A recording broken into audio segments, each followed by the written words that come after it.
Armor evolution. One of my absolute favorite evolution methods from Digimon. So what if we took that same concept and applied it to some Unovan Pokemon? Then it would probably be like the last 4 videos we've done of this same idea. Oh yeah. Well, let's do that again. Brandon, why do you think I'm here? Because we're friends and you like me so much? Yeah, sure. Okay, cool. I figured as much. Anyway, let's kick this off with the Digi-Egg of Knowledge. In the past, I put a little too much focus on making the Knowledge Armor evolutions emulate Digimon. Knowledge Armors in Digimon don't so much have bugs and drills as a theme, but instead focus on turning things into bugs that weren't before. Except for Wormmon here, which I was tempted just to use Durant and make a Pokemon version of Searchmon, though I thought a more interesting pick would be Gothita. So with the Digi-Egg of Knowledge, Gothita Armor evolves to Mothita, the Wise Pokemon, a Psychic Bug type, who I worked with Foongoosmon on and who did the rest of the art for this video, so make sure to check them out, link in the description. The bows of the Gothita line felt like a great way to introduce bug elements into this evolution, as they are visually similar to the wings of a moth or butterfly. And according to Gothita's dex entry, the bows are actually feelers filled with psychic power, much like the feelers many insects have. With Gothita already being the psychic type, it being the candidate for a knowledge armor felt like a natural fit. It is more simple in its design elements, which allowed us wiggle room when crafting an armor evolution, much like the 0-2 partner Digimon were. Mothita being a humanoid transforming into a Lepidopteran is a slight nod to the infamous cryptid Mothman, and in combination with its category and coloration, refers to Wise Mothman from the video game Fallout 76. Mothita use their psychic power stored in their mighty wings to identify objects invisible to the human eye. Their level of perception is only enhanced by their highly adapted eyes. From there, we move on to the Digi-Egg of Love, and I pitched a bit of an oddball pick for this one, Trubbish. So you're saying that love is trash, Brandon? I realize that you're single, but that's cold even coming from you. No, I just meant... It's fine, message received. I guess someone isn't getting a Valentine's Day present next year. Wait, whatever. The reason that I picked Trubbish is to refer to the idea of one man's trash is another man's treasure. Trubbish was and still is severely hated on in the Pokemon community, being what many cite as Game Freak running out of ideas. That is kind of a wild take to have at this point, given we are now 4 generations of Pokemon past that point. Exactly, and Trubbish is actually a super cute Pokemon and apparently a cat, so let's give it the Gatomon treatment. When given the Digi-Egg of Love, Trubbish armor evolves into Detribus, the Trash Bird Pokemon, a poison flying type. Detribus' name comes from detritus, a synonym for trash, and ibis, which is the bird it is based on, the Australian white ibis, which are colloquially known as bin chickens due to their habit of searching through trash cans to find food in major cities. Its trash basis, in combination with its flying type, also refers to air pollution. The fumes released from Detribus' wings as it flies are a point of contention in the Pokemon world. Some people despise the way it smells, while others love it. Oh, like cilantro. Or pineapple on pizza. Or the ever-marching passage of time that comes to claim us all. Yeah, no, for sure.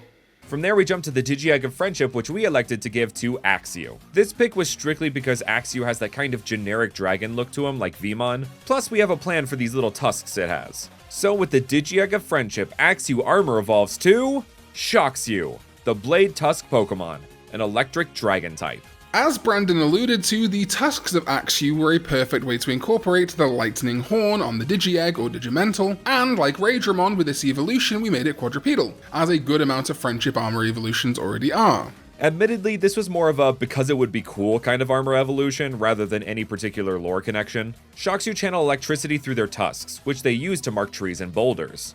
Areas with these marks are said to be highly susceptible to lightning strikes. With electricity being a hallmark of friendship armors, we really wanted to play it up with this evolution. And if you want a friendship armor evolve into my friend, make sure to subscribe, hit that like button, and leave a comment down below. And if you want to support the channel further, hit that join button. Becoming a member gives you benefits such as early access to videos, a shout out at the end of my videos, and the Art Mage tier directly pays for one Fakemon design a month, which you receive a high quality image of and are credited for. So hit that join button and show your support. It really helps me pay the artists I work with to create videos just like these. The Hope and Light Digi-Eggs are somewhat linked due to those crests being connected to TK and Kari in the anime. TK and Kari's crests were essential to saving the day in the original adventure, even triggering Warp Digivolution. And then in 0-2, their Armor Digimon forms are a pretty intentional matching pair. So we chose Dino for the Hope Armor and Larvesta for the Light Armor. While there are Pokemon with more direct connections, these two are both hairy late game Pokemon with evolutions at a very high level, and we ultimately thought they'd be the coolest candidates.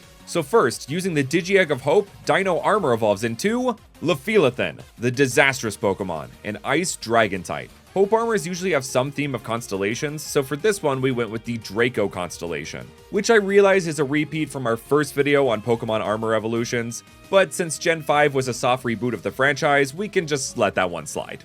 The Draco constellation has a few myths surrounding which dragon it's based on, one being a dragon named Aster or Asterius that the Greek goddess Athena hurled into the sky and froze from the cold North Celestial Pole, hence its primary ice typing. Another is the monstrous, partly serpentine titan, Typhon, which informed a lot of its design basis, with its curled fur meant to emulate the absolute mess of snakes that make up the lower half of Typhon's body, and its claws emulating heads but not quite literally being them like Hydreigon. Lefilothin's name comes from Leviathan, another multi-headed serpentine dragon, and viel, which in German means a lot. Since the original line's name counts the amount of heads it has in German, Lefilothin's design is inspired by creatures with a lot of heads. Next, with the Digi-Egg of Light, Larvesta becomes Rafimoth, the celestial Pokemon, a fairy fire type. Light armor evolutions typically add in some more angelic or feathered elements, so this evolution brings in the inspiration of a seraphim, or what the internet now commonly refers to as a biblically accurate angel. This is represented in many of its design elements, with the crest of light looking like a giant eye,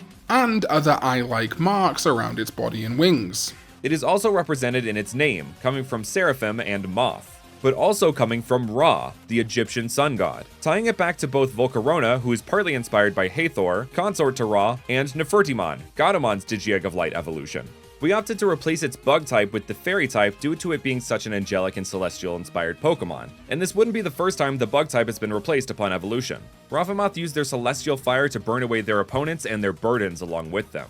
They can also use this fire to heal their allies of status ailments. Now on to the starter Pokemon. First up is the grass starter Snivy, which we gave the Digi-Egg of Reliability, making its armor evolve into Longgrowth, the grass serpent Pokemon, a grass water type. Its name and design are a reference to the Chinese dragons known as Long or Lung, which many are water-based. Reliability armor evolutions typically have a theme of some kind of water transportation, so Longgrowth refers to junk.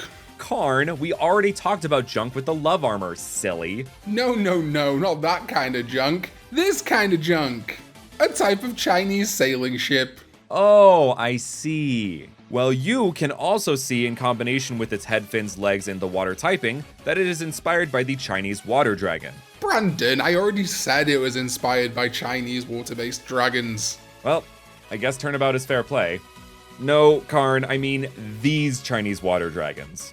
A type of lizard hailing from, you guessed it, southern China. Longgrowth move just as swiftly in water as they do on land. The large sails on their head and tail absorb sunlight, so they will often keep them above the surface of the water while swimming. From there, we move on to our fire starter, Tepig, which when given the Digi-Egg of Sincerity, armor evolves into Prospork, the rich pig Pokemon, a grass fire type. Sincerity armor evolutions usually have some kind of Japanese culture influencing their design, so Prospork draws from two Japanese-related things. One is Daikokuten, a god of fortune, wealth, prosperity, fertility, and agriculture, and he is a member of the 7 lucky gods of Japanese mythology. The other inspiration is the Japanese boar, which are seen as symbols of fertility and prosperity in their own right. Prospork use their grass and fire-type moves in combination to optimize the life cycle of trees and crops alike, burning away the old and helping usher in the new.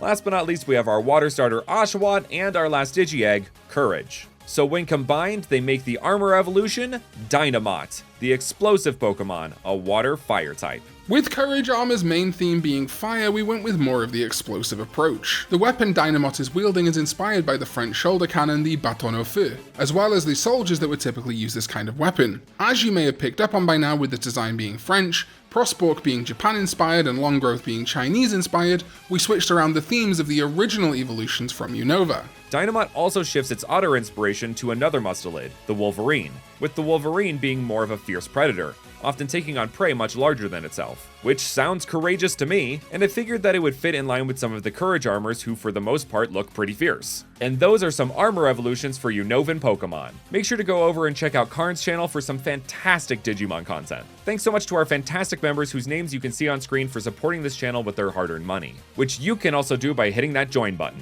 Thank you so very much for watching, and we will see you all next time.